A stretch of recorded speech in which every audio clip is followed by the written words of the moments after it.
Welcome to the Royal Touch Podcast. We are your hosts, the Royal Wheels. We are a skate team based out of Grand Rapids, Michigan. And we are here to bring you the latest news from inside the rink. Let's go.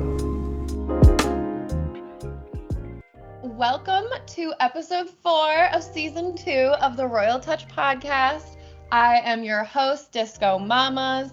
Keith King Royal will not be joining us on this episode. He sends his best wishes and many thanks. We are here with a very, very special guest today. The one, the only Pigeon, owner, founder of Pigeon's roller skate shop, Pigeon's roller rink. All of Pigeon's social media links will be in our show notes, show description, whatever. We'll tag her on the social media. Thank you so much for all of the support that you and your team have given our team. It's meant so much to us, especially Keith, who, like our captain.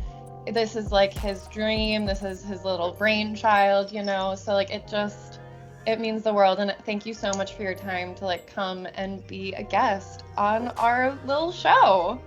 Yeah, absolutely. Where do you claim as home, and where are you calling in from right now?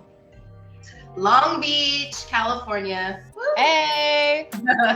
Yeah, right here. This is the Pigeon Skates headquarters. We're about 3 miles north of the shop and about 4 miles away from the roller rink. Nice. How's parking over there? When I was in LA most recently, I wanted to go so badly, but I was staying in like near Santa Monica, and Ubers the night of your R&B night were like $80 to Long Beach, and I was like, no. Oh, wow. Well, it would have been worth it, but I know, and that's the thing is like I've always wanted to skate at your rink. I love skating on concrete. When I started skating, I was skating like outside on like asphalt and like parking lots. So yeah, I did not grow up skating on wood. I do love the concrete as well at the rink. We're very fortunate the rink has multiple parking structures, but the shop's gonna be like LA, like no parking. You're gonna have to circle around. And that's just how it is because it's on a really popular shopping and dining street. So clarifying, you're primarily a derby skater, correct? I have played roller derby for a long time. That's how I got started. I also read that you founded a derby team in Long Beach. Are you still part of that team? Yeah, we're currently on hiatus because COVID, did a bunch of stuff to derby, including took away most of the venues. So even though I have a roller rink that I run, it's too small to practice and play roller derby. So we are still looking, like while we have a venue, we're looking for another venue to come back to derby. But I founded Beach Cities Roller Derby in 2012. I noticed in the LA area, there's not really any rinks per se. It's a lot of like an outdoor kind of culture and scene there. It is shocking to me because like LA, I feel like is one of the like biggest hubs for skate culture and skate life. But hey, I guess it's that weather that like helps y'all thrive without the indoor rinks. Yeah, I think also, there were rinks around. There were way more rinks back in the day. World on Wheels, Shamrock, Skate Depot. There were quite a few rinks, even more that I don't even know about. LA is just so expensive. So I feel like the reason why all the rinks close and don't come back is because they can't afford it. Where maybe in a different part of the country, it's easier to maintain financially a rink compared to in LA. Definitely. But man, this weather is it. This is it. Like, I don't know how it is right now, but what is it? We're in February and it is 80 degrees outside and sunny. But yeah, no, right now, literally looking out my window, first of all, the sun is already starting to set here. And then also it is snowy on the ground and it's been raining all day and it's gray and it's like 40. So you need the rinks where we can honestly go find a parking lot and go have some fun. What is your favorite part of derby? I am super into team competition. I wouldn't say I'm into competition because I'm not really into like me competing against someone else, but teamwork and your team competing against another team is just something that I've always kind of been interested in as an athlete, growing up playing sports. And so when I grew up and became an adult, I realized like, wow, like a lot of the things that I liked to do as far as athletics goes, was more for the youth. You know, there's like Little League and there's like soccer clubs and you can play volleyball at the city park. But when you're an adult, you have to be so dedicated into it and so good that you're playing at a higher level because there's not much recreation for you. And so when I was 21 years old, I was in college and I was literally in the midst of missing like, you know, like I don't want to play soccer, softball, or rugby for my college. That's too much dedication. I like so many different things. And so I found Derby, or actually Derby found me. And when I got introduced to it and saw like, oh my gosh, these are just adults playing around and taking something kind of seriously, but not so seriously that at the time I didn't think it was gonna take over your life, right? I was like, this doesn't have to take all your time. You know, you could still do other things. That's exactly how I feel about like the team that I joined. Like suddenly it's become almost like a full-time job. And I was like, oh, teehee, I thought I was just going to do some little dance moves on roller skates. Whenever I tell anyone I'm on a skate team, they go, oh my gosh, you do derby? You do roller derby? And I'm like, no, but I really respect those who do. I just dance. I just, you know, I do my little 1, 2, 3, 4, 5, 6, 7, 8. But like, oh my gosh, I have so much respect for like the like physical aggression and like strength. A lot because there's a lot of rules and it's really physical. Me, I'm not the type of person who's like, oh, I can't wait to go to derby to get all my anger out. You know what I mean? For me, it's like, I want to win. You know, I like black out during the game and I'm like, okay, what happened? Like the game's over. I'm like, what happened? Did we win? I really, really enjoy that. And I think a lot of people who play roller derby aren't necessarily the super aggressive or maybe even the athletic type, but they're the type who wants camaraderie. They're the type who likes the team competition, the friendly team competition that's not too serious, you know?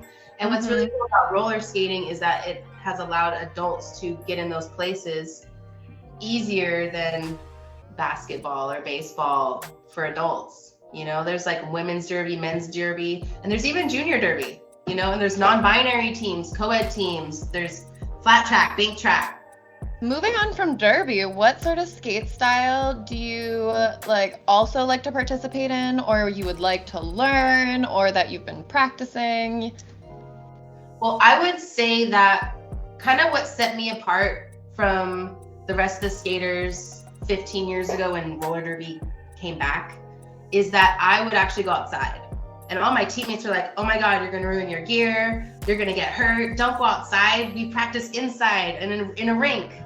And so for me, just skating outdoors, I grew up skateboarding here in LA. So it's like hitting the pavement, you know, bloody knees, that's normal to me. So once I got introduced to roller skating, I took it outside.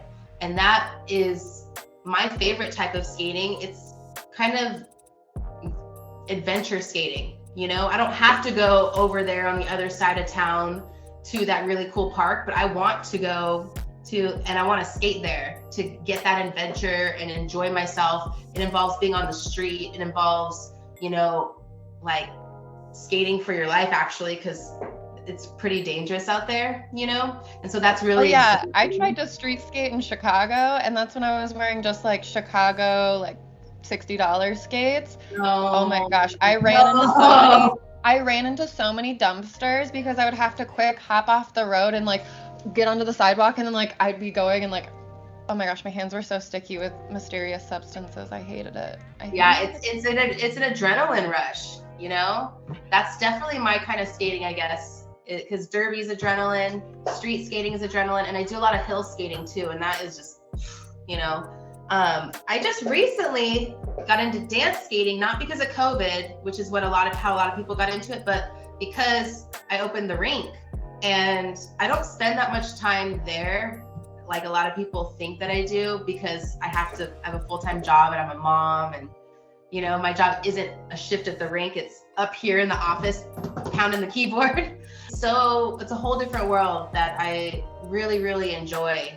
And it's really interesting to be an outdoor skater, you know, and not know anything about the rinks and think that, you know, you've seen all the talent there is to see because that's all that you've seen outside. But then you open this door to this rink and you're like, oh my God, it's like a hidden closet.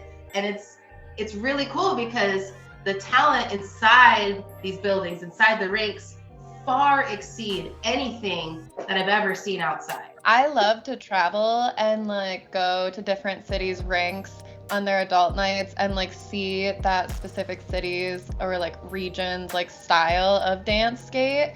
And I love like going up to someone and being like, just can you teach me your favorite move? And then I'm not gonna be good at it right now, but I'm gonna take it home, work on it, and when I come back, you'll get to show me another move.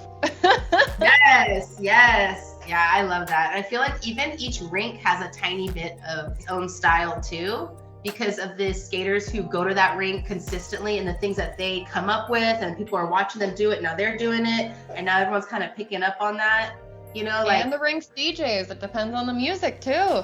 Yes. Yeah, that's like the speed. You were talking about being a mom. So how many kids do you have and how old are they? I have one daughter. She's turning 5 on Monday. So what is that, Aquarius? Yeah, she's an Aquarius. People tell me that Aquariuses are like little aliens on this planet.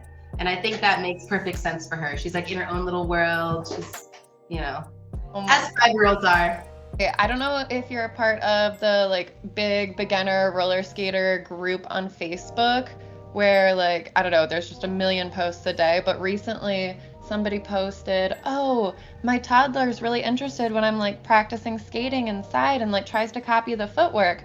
How old should a kid be when they first learn how to skate? And like so many people were commenting what I said. I was like, well, my parents threw me on skis when I was 3 years old. My captain has been skating since he was 3. So whenever you feel comfortable, just have patience and let the kids sit down when they want to sit down. Is your daughter going to be a skater too? Has she shown any interest? Yeah, I've actually had her messing around on skates since she was 1. There's not, or at least I haven't found adequate skates to help her progress as much as I feel like she could. So it's just like these little plastic skates that fit the small feet.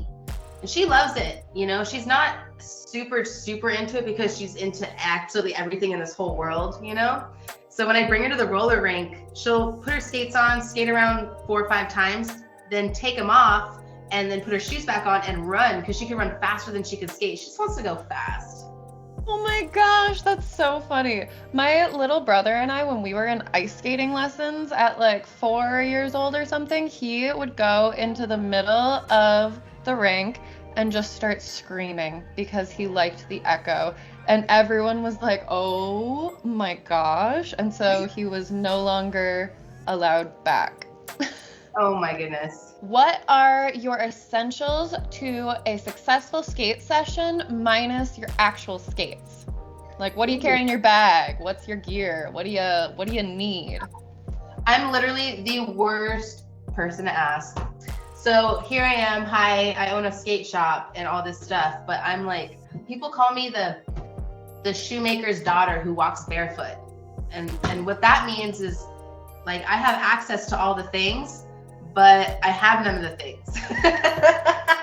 I never have any tools in my bag. I lost a toe stop. I don't have an extra.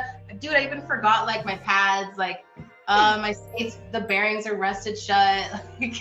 Oh my gosh.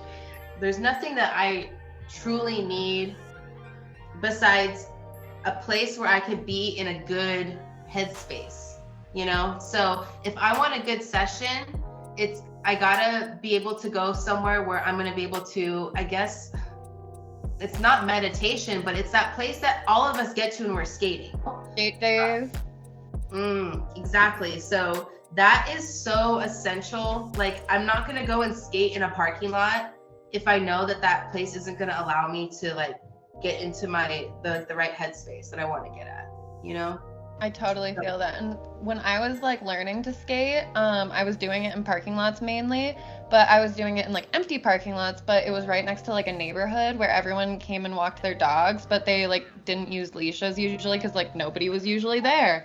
But so I had like several dogs charge at me, like not in like a mean way or anything, but I was like, whoa, I can barely like stand on my skates. Please don't let your dog get near me. And like if I like saw that the dog wasn't gonna stop, I had to like sit down fully and be like, hey bud, because I was like, I don't want to kick you with these skates. I don't know what I'm doing. So that kind of also pushed me to get into a rink, was because there's in where we're at in Grand Rapids, there's not many places that we're allowed to skate, surfaces that are even smooth enough to skate, big enough to skate. Like I skate in like a 5x3 little like cleared out area in my basement, like in our storage room. Like sometimes I want the good weather and the smooth pavement. So bad. Yeah, like the vibe of the area really does matter. That's what I do love about our rink.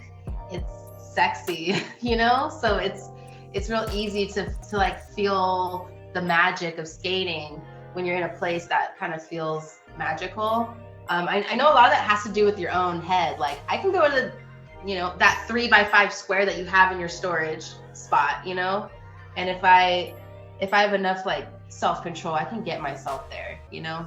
I think, and that's only one thing. That's just the one thing in my bag. But if it's minus the skates, what do you need? You just need to be able to get into your zone. We were kind of talking about work ethics and you wanting to provide the best workspace for your employees. I did read that you were a teacher before you went into business. So how did you foster an environment that is thriving? Well, sorry, that was kind of a loaded question. It's a great question. I think about this a lot. You know, I reflect on myself a lot because, for context, I went to school for biology. I specialized in ecology and evolution, and I became a science teacher. While I was a science teacher, I started the roller derby league. And here I am owning this business. So I would say I have, the advantage is I'm not classically trained in business. I feel like if I went to school for business, I would have all of these expectations or information where the way that I've done it is more organically and more out of passion, because I'm not passionate about retail. It's so not, like, I don't even shop. It's interesting setting up a store when I'm like, how do people move around in a store? Like, I am passionate about roller skating. And when I was a school teacher, I felt like, I am passionate about science and teaching science. But what led me from my passion of science to my passion of skating was this realization that I had actually in college, where, you know, I was playing sports as a youth and I had all these after school programs as a youth, but then I became an adult and there was nothing for the adults to do after work or after whatever they're doing. There was no place for them. There was no, if there was, I didn't have exposure to it. And so when I was a school teacher, I realized teaching in inner city LA, and all of the students had their own array of obstacles, but a lot of the obstacles were obstacles that their parents were going through. And so I was like, how can we help these kids if their parents are struggling so much for everything, you know? And so I kind of changed my gears from being a teacher to children of science to helping adults who have these kids who are in the science classes, you know? So, perpetrating the issues and the yes, cyclical patterns. Yes. Oh my gosh. Yes. Exactly. Sorry. Keep going. You were on a great wave, but I just had to say yes. Yeah. So it was a huge realization, and like, it came in different waves in my life, but basically I knew that I had to leave teaching because there were so many more adults who I feel like I could help. And most of those adults had children, you know, and just trying to find a way to be the most helpful. And I was so passionate about science, and I'm so passionate about skating, but skating, I could help everyone. Science, where I was just helping the kids. So here I go. I left my teaching job. I became full-time into skating. I'm not sure if you know this, but Pigeon's roller skate shop used to be called the Moxie Skate Shop. I'd owned the Moxie Skate Shop for a decade before I rebranded to my own name. Back when I was a school teacher, I bought the Moxie shop. as it was like not gonna stay open much longer if I didn't buy it. It was dying essentially. So I became the owner of the Moxie franchise in LA County and opened a couple shops. We had a shop in Venice, a shop in San Pedro, throughout the history before COVID. I guess to answer your question, how I feel like I can provide such a good environment for my employees is because it really comes down to the people. That's like my passions are their own thing. You know, yeah, I could go into the forest and study leaves and ferrets and by myself, you know, and I can go skate by myself, but there's something about me that wants to share it with everyone. It's that basic human need of community and care. Yes. You want to take care of people. And I love that. Yeah, I'm very community-based, very, very community-based. I love it. You seem to be like very committed to uplifting all skaters and big on inclusivity. How do you encourage inclusivity in the skate community that you are a part of? And then also, what are some like direct actions that like somebody like me could take? So when you're talking about inclusivity, there's so many layers, I guess. I mean, the first and foremost is financial inclusivity. That's something that was a really big deal years back and a big reason why I rebranded and a reason why we carry certain brands. People, the access to this life we live and this passion that we love sometimes just comes down to the dollar. And what I've done is getting more economical skates in the shop. Impala skates is the one that I'm referring to. It took me a year to finally say yes, but it was because I was 9 months pregnant working my last shift at the shop.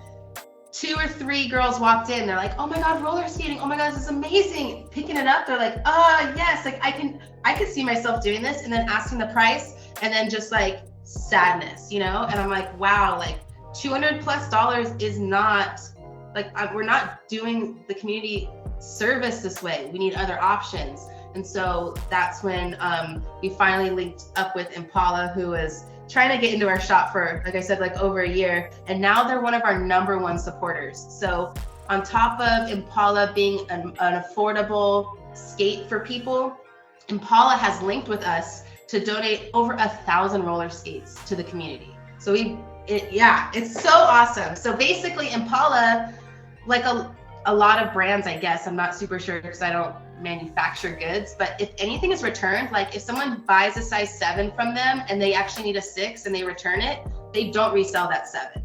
They will put it aside because they will only sell brand new products to people. So anything that was returned for an exchange gets put aside, and they have all agreed to work with us to donate it to the people. So we're like their segue to give it to the people. That's amazing. Yeah, I love that a brand has linked with the shop to do something good for the community. But we've also, for over 10 years, have done free skate lessons every single weekend in the park. We have so many people coming in buying skates, and then those skates will sadly sit in their closet for years, you know, and it's just like, you know what, come on out. You don't have to pay anything. We'll help you. We'll bring gear for you to wear. Like, use those babies. They're sad and they're beautiful and you deserve it, you know? So those are some of the things that, as a business with power, because if you have money, you have power. And as a business, we have money to make decisions, you know? You also may have noticed that when we first opened the rink, our tickets were super expensive because that was what we had to make to pay the bills. It was so expensive to open that rink. Insurance is freaking crazy expensive. But now that we have gotten to a place, we cut our prices into a third. So it's really affordable to come to our rink now. And we do all sorts of like 2-for-1 days. And we do, we'll like donate a whole 2-hour session to different nonprofits so they could come and skate for free. So those are the things I do as a business. For financial inclusivity, if you're gonna talk about more body inclusivity, you know, that is a constant struggle because there's still, I mean, I'm just gonna say it, it's the white patriarchal standards are a very small size for a woman, you know, and it's like, women even come smaller than that. We come bigger than that, you know? So even in skating, it's hard to get everyone the right skate size. gear size, helmet size. And that's a constant fight with the brands. It's exhausting. As a plus size woman, it's really defeating when people are like, well, we just don't believe there's a market. And I'm like, I'm literally trying to give you thousands of dollars as a business owner. I'm a plus size business owner, you know. Another avenue of inclusivity will be racial inclusivity. I mentioned I used to own the Moxie skate shop. The Moxie brand has been under fire for not being very inclusive. And that is because of a number of reasons, but I don't go out of my way to say like find somebody who's a person of color or a Black person to work for us. They come to us like we are in such a diverse area, and the skaters here are very diverse that they exist. And when they come to us and they're qualified, what I do within my business is I will invest in them and I will help train them to get to a higher position. Now, I feel like right now our demographics of our employment is like pretty even between all of the like ethnicities as far as like Asian, white, Hispanic, Black, men and women, non-binary. A lot of people who come into my business come with like baseline information on skating or how to run the warehouse department or the social media. And it's all about investing in people and giving them the opportunities to succeed, you know, because like we do have opportunities. I do, like I said, I have the power with the money. You got to put it in the right place, you know? And I absolutely love that you are putting it in the right place. Well, thank you so much for coming on our podcast. It was such an honor to meet you. The team really does want to get out and skate your rink. We want to make it happen so bad. We will hit you up if we're in the area ever. And thank you so much. Thanks for having me. Thank you for listening to The Royal Touch. We are The Royal Wheels. Be sure to stay connected with us through social media. Our links will be in the show notes. Please make sure to follow this podcast so you don't miss an episode. You can support the podcast by Cash Apping Royal Wheels LLC. Thank you, and we'll see you at the rink. Deuces.